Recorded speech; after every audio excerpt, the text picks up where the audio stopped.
nem entrar no cyberbullying, é que assim, eu acho que eu vou perder um pouco é que eu queria aproveitar a tua experiência antes aqui, ainda estamos, senhores, já vamos entrar no crime do cyberbullying, que é um crime um pouco mais grave, tá? Já falamos de alguns crimes mais graves, que já sairiam da multa e suprimiam, mas assim, posso tentar te explorar um pouquinho aqui, Michel? Assim, se você conseguir só, para aproveitar, para eu não esquecer, e daí nós falamos para muitas advogados, né? Advogados e advogadas aí, enfim.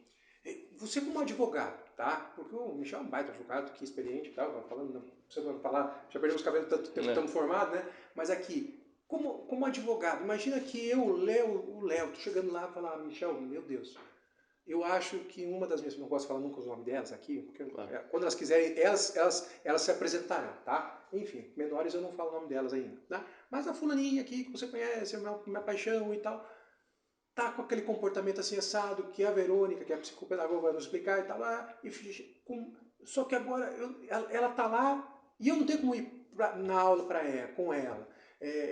Já tentamos denunciar e tal. Enfim, seja na escola, que eu estou muito vinculado à escola, eu não quero sair um pouco da escola, mas seja na escola, ou seja, como você estava falando do crime de stalking, que daí você vem para outro dia para a gente falar só disso, tá? Como é que a vítima a vítima que tem a consciência, que já sei, porque as crianças, a minha filha, a mais velha, a mais nova também, né? Pegam o celular, já gravam, já filmam, já muito espertinha, né? Então assim, se querem, são espertinhos. Mas como é que você veria assim, antes da gente ir para a próxima qualificadora, próximo crime mais grave que eu falei, mas como é que você daria uma dica, é ruim, né? Mas como é que você daria um aconselhamento para falar assim, puxa, para reunir essa prova, para a autoridade, para eu te acompanhar na delegacia e para a autoridade ter a mínima condição de... Porque uma coisa é, enquanto eu não aviso o ofensor, ele fica à vontade e lenha, né? Quando ele é avisado, vem um advogado em uma notificação, ele já pode resolver o problema, que já é muito bom, né? Deixou de fazer, mas aqueles reflexos vão ficar com a vítima e não consegue se comprovar. Então o que eu perguntaria é, como é que você aconselharia assim, tipo, eu suspeito que eu tô, puxa, ele enquadrou no que a psicopedagoga está falando, enquadrou no que ela procurou um bom advogado e tal, o advogado falou, ó, acho que tem umas precedentes de provas, foi lá procurar o Michel falou, mas ainda não tenho ainda um contexto mínimo para não ter uma denunciação caluniosa também, tá? Não tem uma denunciação caluniosa. Como é que você pediria para esse Léo aqui, pai, ou para esse cliente, o que ele poderia reunir? Gravação, a câmera, sabe? Porque é um crime difícil, né? Um crime difícil assim, Léo, acho que a primeira questão é a gente, de novo, dividir entre o maior, ou 18 anos ou mais, ou menor. Tá, né? Perfeito. Mas assim, vamos imaginar a primeira situação, uma pessoa que tem 18 anos ou mais. Como eu disse, por ser um crime de menor potencial ofensivo, ou seja, é uma pena de multa, você vai chegar numa delegacia, eles vão fazer um chamado termo circunstanciado. Eles vão pegar a tua versão e vão falar, olha, vai ter um dia uma audiência, nós vamos chamar esse cara aqui para falar também, e vocês vão tentar se acertar na audiência, e se não tiver, o Ministério Público vê o que faz. Tá? Qual que é o grande problema nesse ponto? O grande problema hoje é que a prática cotidiana de delegacia é que não é uma crítica à polícia, é uma crítica à falta de estrutura da polícia. Né? Assim, infelizmente eles estão abarrotados de trabalho, e uma coisa que eu sempre falo quando vem clientes, eu falo, olha, se você fizer um boletim online é mais para fins de registro do que para fins de efetividade. Só que por outro lado, você como vítima, se você quiser ver algo, a polícia vai se preocupar com o que é mais grave. Então às vezes, dependendo da circunstância, já leva a investigação pronta para o delegado analisar, enfim. Então quando é um caso como esse, 18 anos ou mais, eu até vi já no YouTube uma vez você falando da importância de uma ata notarial. Então, a grande questão no processo penal é, nós vamos pensar o seguinte, quem vai acusar nesse caso? O Ministério Público.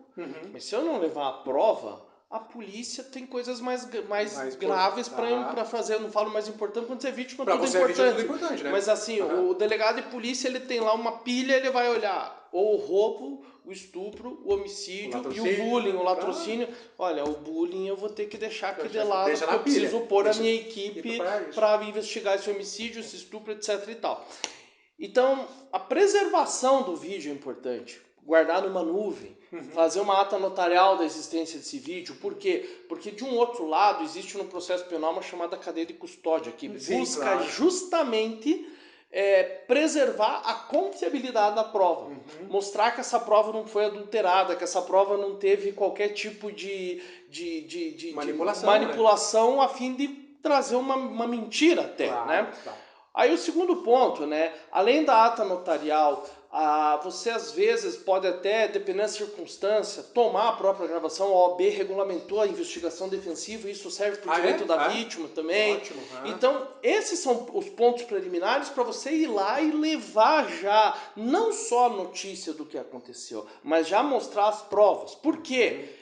Se isso for para frente, o Ministério Público, no dia da audiência de tentar o acordo, não fechar o acordo, o Ministério Público já olhar tudo isso e falar: eu posso acusar oficialmente essa pessoa da prática de crime. Até porque ela pode ver, o Ministério Público vai fazer um crime mais grave, correto? Também. Às vezes, né? Também. Se não for um crime mais considerado mais grave. Às vezes a tua prova pode, né? Porque então, se você por for isso sozinho, que, não foi... Sempre procure um bom advogado. Olha a qualidade do bom advogado aqui. Eu estou aprendendo um monte, tá, senhor? Se está gostando, curta e compartilha aí. Tá? Porque assim, a questão da vítima é justamente essa. Infelizmente, que nem eu sempre falo, a vítima, às vezes ela fala: pô, mas eu sou vítima, eu quero que o Estado venha. Tudo, né? Eu entendo. Só que por outro lado, vamos tentar facilitar.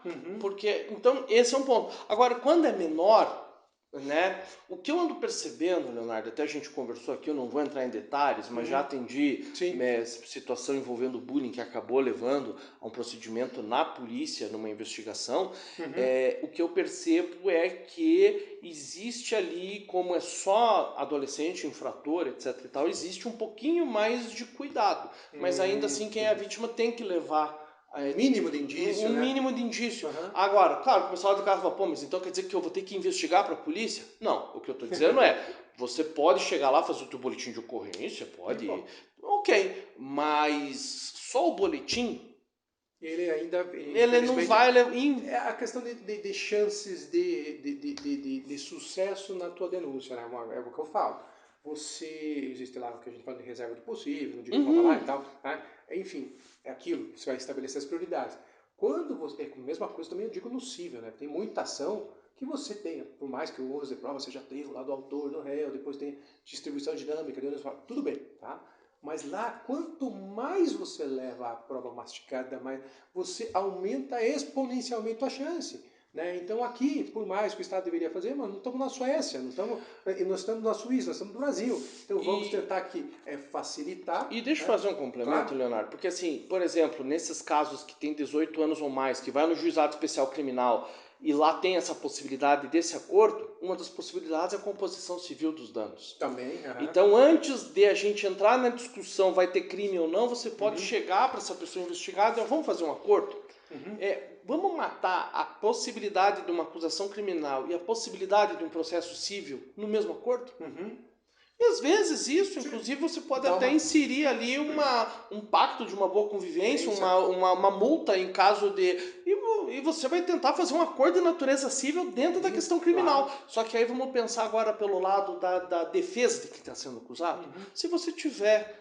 Olha, o meu cliente está sendo aqui acusado de ter praticado bullying. Qual que é a prova que vocês têm? A palavra da vítima. A palavra da vítima, mas ele está negando. Então vai ficar a palavra de um contra o outro. Eu sei que o Ministério Público não vai acusar e eu sei que a recusa do acordo não pode trazer algo pior para o meu cliente, pelo menos naquele momento. Então por isso que vejam, até fazendo um parênteses, aqui nós não temos... Vejam, isso é papo de advogado. Vejam, senhores, a gente não vai dourar a pílula. Eu, como advogado, se tivesse criminal, eu não ia deixar o cliente fazer acordo. Eu não ia deixar o cliente fazer... O quê? Não tem essa prova? Não tem o mínimo de prova. Não tem mínimo... E às vezes até o cliente está mentindo tão bem para mim, né? Que eu confio nele plenamente. Sim. Agora, o cliente mentiu bem para mim, eu também estou convicto. De repente chega aquela prova escancarada na minha cara, eu falo: bom, poxa, não, olha a vergonha que eu passei, vamos aqui.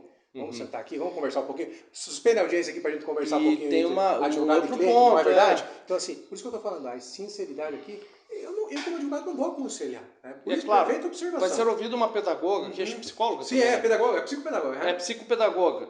É óbvio que na conversa dos pais com o filho vem e relata que está sofrendo uma situação como essa, provavelmente, olha, vamos orientar como gravar, como fazer, procurar a escola também, etc e tal, para tentar, né?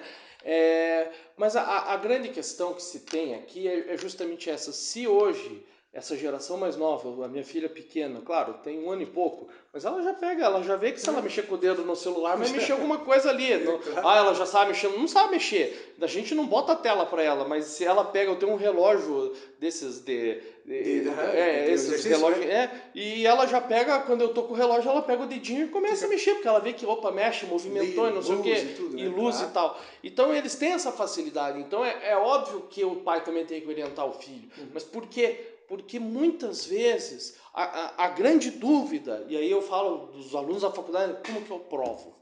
E a gente tem que ter essa cabeça também de que a gravação do celular, ela é um instrumento, mas também outros meios, como comunicar à escola que isso está acontecendo, registro, pedir providências na escola, porque daí você vai tendo esses registros e daí com isso você tem uma maior chance de tentar solucionar o problema. Você veja como é interessante, né? Isso, veja, estou só viajando aqui, né?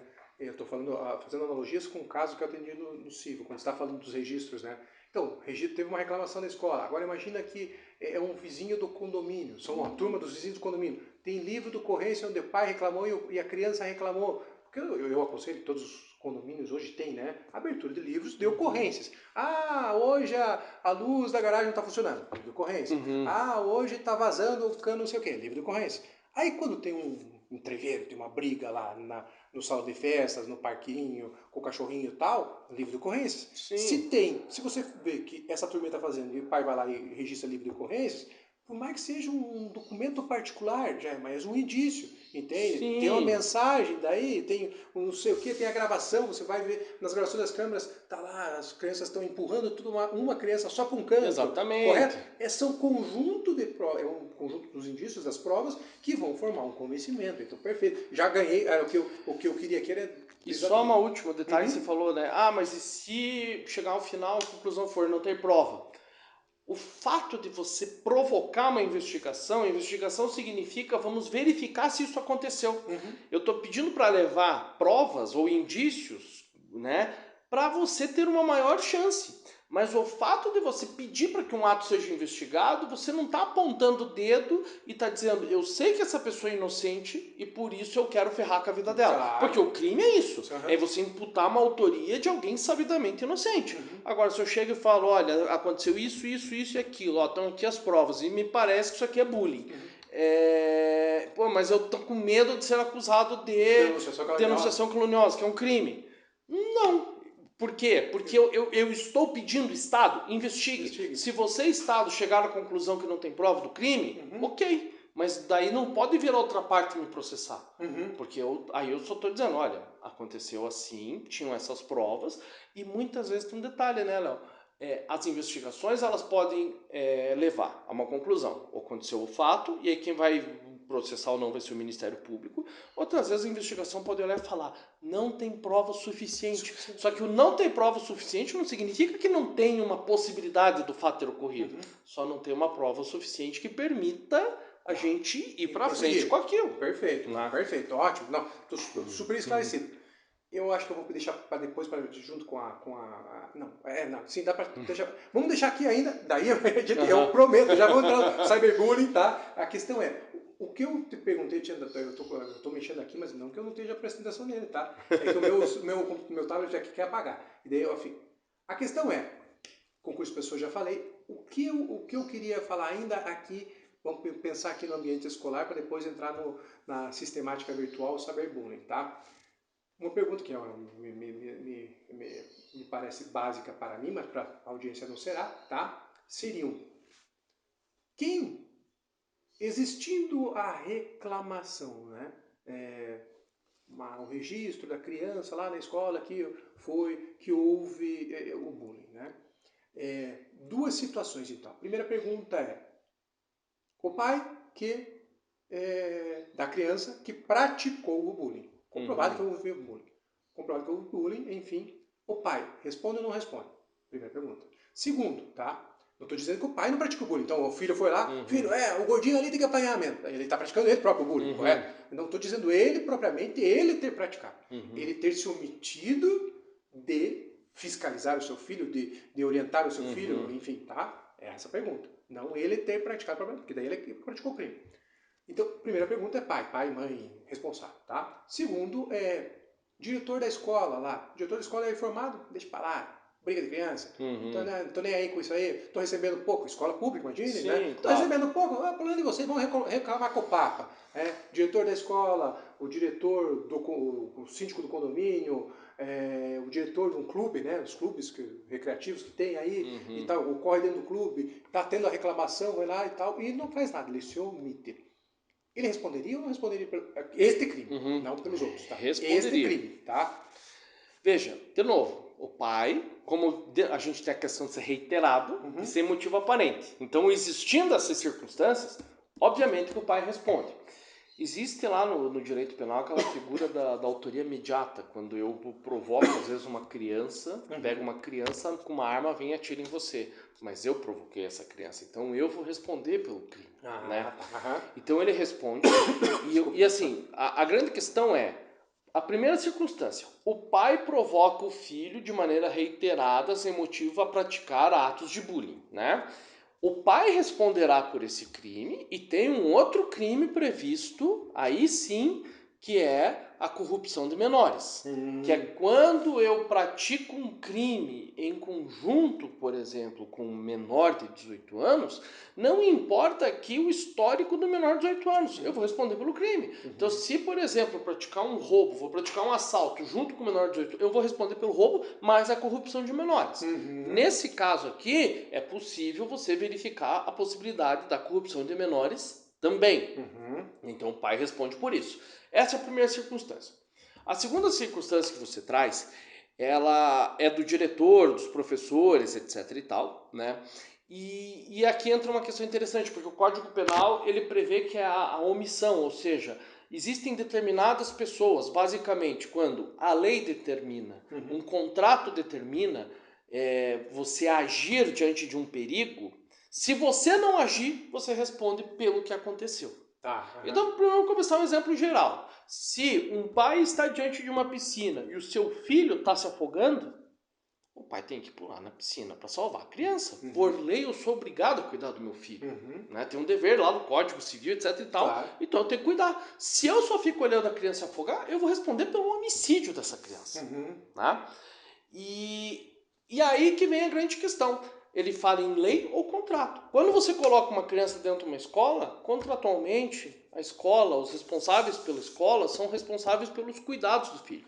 Então, se um diretor ou uma professora percebe a existência reiterada de atos que caracterizam bullying e nada faz, vai responder pelo crime de bullying também, mas nesse caso por ter se omitido, porque existe um contrato que obriga a esse bem-estar. Ah, mas escola estadual não tem contrato. Mas veja, o contrato não precisa ser algo formalizado, escrito. Obviamente. Né? Então, porque às vezes os caras vêm com essa, não, mas não tem contrato. Mas é aquela história, a própria doutrina dá exemplo. Às vezes, por exemplo, você sai com a tua esposa, aí você chama lá uma sobrinha tua para ficar com as tuas filhas enquanto você vai jantar fora com ela. Você não assinou um contrato, mas a partir daquele momento ela passa a ser responsável. Sim. Né? A única ressalva que tem que ser feita aqui, Leonardo, porque parece um pouco diferente do cível, é que o Código Penal ele traz ali que para eu responder por essa omissão, tem que ter a possibilidade de eu agir. Eu tenho que estar presente no momento. Porque veja, por exemplo, se eu sou diretor de uma escola, estou agora conversando com você, e nesse momento está acontecendo um bullying lá, eu não tenho como fisicamente estar no local para impedir esse bullying. Então tem que ter essa possibilidade concreta de evitar com que o bullying aconteça. Perfeito. Né? Então por isso que quem é diretor de escola, quem é professor e assim, tem que até às vezes treinar as equipes, no sentido de que hoje a situação pode ficar um pouco mais séria. Sim, com certeza. Porque a partir do momento que se eu me omito e essa omissão desses atos reiterados pode me levar a responder por um crime, você perceba que talvez as escolas precisem, e é talvez um ponto que você vai tratar ali, melhorar até mesmo o compliance, tratados de... As escolas têm que trazer... assim, mais do que nunca as escolas têm que atuar na conformidade com a legislação em relação a bullying, para pelo menos chegar e falar o seguinte, olha, eu, dono da escola, eu, professor, o que nós fizemos diante de tal circunstância? nós fizemos, está tudo registrado. Porque daí o que acontece? A gente não está dizendo assim, né? Porque daí o pessoal que trabalha com escola agora fala, meu Deus do céu, quer dizer então que todo bullying que acontecer dentro da minha escola, eu tô lascado, eu vou responder pelo crime. Não. Não. Você só responderá pelo crime se diante da ocorrência do fato, você tendo a possibilidade se omitiu. Claro, perfeito. Né? Mas fora isso, não é também dessa forma. Mas ali, de novo, as escolas precisam entender que é preciso ter esse programa, ter tomar esses cuidados de conformidade para poder também se eximir de eventual responsabilidade. Eu acho perfeita a observação, porque assim, a gente às vezes, eu tendo também escolas, enfim, tenho alunos aqui que são todos da escola, né, e já mencionei, adoro eles aqui, são pessoas formidáveis, mas é isso, as escolas, assim, além do programa, eu conheço algumas que fazem aquele programa, semana da prevenção ao bullying, prevenção àquele outro tipo de morte, enfim, né? Tem as semanas, né? E nessas semanas, orientação para os integrantes da escola, corpo docente, funcionários, alunos, mas mais importante agora é o treinamento das suas equipes, e daí sim, a conformidade que você estava falando, a compliance, você estabelecer uma rotina, né? Diante disso, faço o quê? É o checklist, né? Sim. Que o piloto faz antes de voar. Então, diante disso, reclamação de bullying. Opa, luz vermelha, faz isso aqui, responsável tal, age dessa forma, age daquela forma. E mais, né? Documenta, né? Então. Porque você, além do aspecto social e moral, veja, eu, como pai, estou pagando uma escola particular, eu me disponho, inclusive, a pagar mais, fico até mais satisfeito, vou dar uma gratificação, ou vou indicar para todos os outros pais que eu conheço aquela escola, porque eu sei que meu filho está muito seguro lá dentro, né? Tem rotina, tem segurança. E aí, Leonardo, é importante isso que você está dizendo, porque eu também, nesse caso específico que envolveu uma escola, a denúncia do bullying que antecedeu esse fato que foi investigado foi feito pelo WhatsApp e não foi dado seguimento. Ou seja, claro, não vou dizer nome, enfim, mas não é uma escola que você, assim, não era uma escolinha de fundo de quintal, não é uma escolinha improvisada de fundo de quintal, né? Não, uma escola tradicional que não tinha um canal adequado. Né? Então, esse é um detalhe.